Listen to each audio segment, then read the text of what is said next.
Assalamualaikum warahmatullahi wabarakatuh. Kami dari kelompok D, kelas 04 akan mempresentasikan materi kesehatan dan keselamatan kerja pada sektor konstruksi.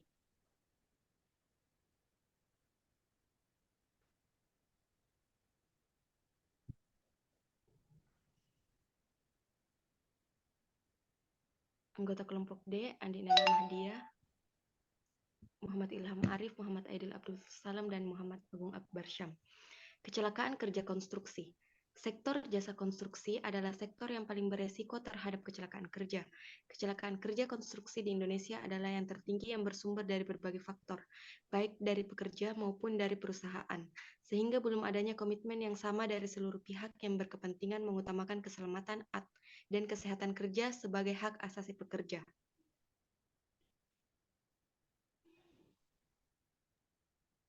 Resiko kecelakaan. Berbagai penyebab kecelakaan kerja pada proyek konstruksi seperti jatuh dari ketinggian maupun tertimpa benda, terjepit, terkontak dengan bahan-bahan yang berbahaya, dan masih banyak risiko yang lainnya. Berikut contoh kecelakaan kerja yang biasa terjadi.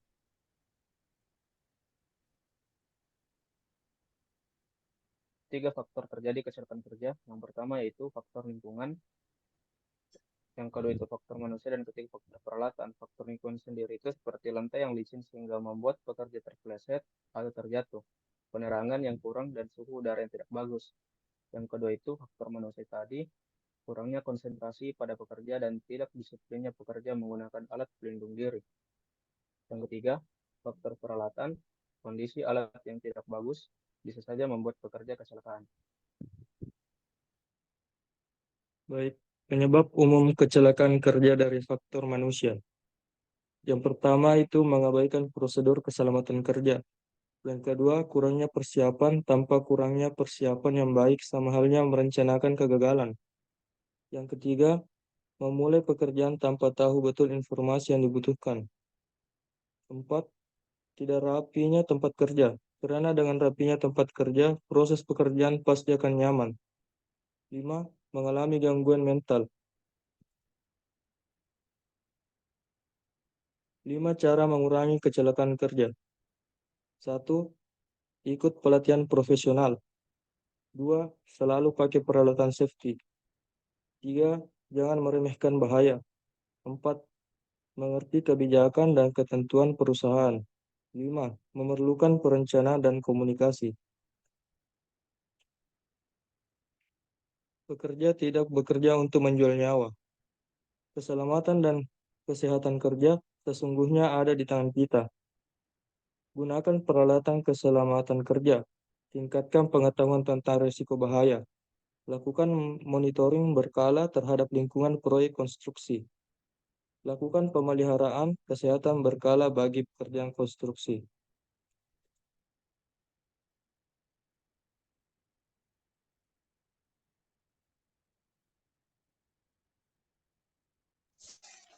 Baik, adapun hak dan kewajiban pekerja.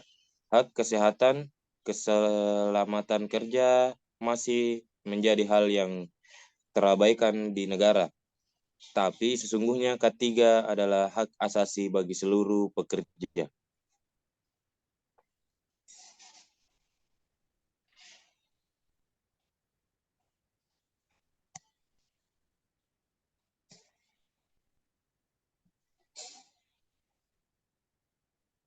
Next.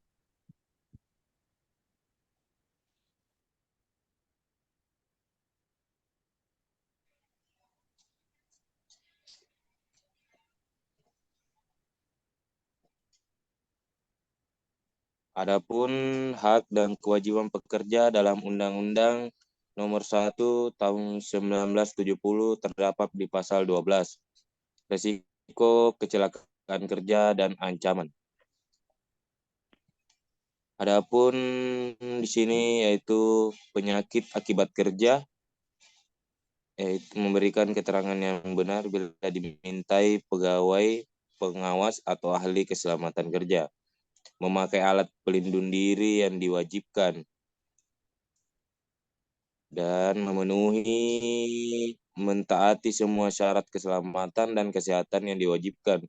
meminta pada pengurus agar dilaksanakan semua syarat keselamatan dan kesehatan yang diwajibkan dan menyatakan keberatan kerja pada pekerjaan di mana syarat keselamatan dan kesehatan kerja serta alat perlindungan diri yang diwajibkan diragukan kecuali dalam hal-hal khusus ditentukan lain oleh pengawas dalam batas-batas yang masih dapat dipertanggungjawabkan, yaitu bisa jadi terjadi secara kebetulan keselamatan kerja dan keselamatan kerja tidak akan pernah libur karena bahaya tidak pernah mengenal cuti. Pencegahan dapat bernilai 1 kilogram pencegahan. Terima kasih. Assalamualaikum warahmatullahi wabarakatuh.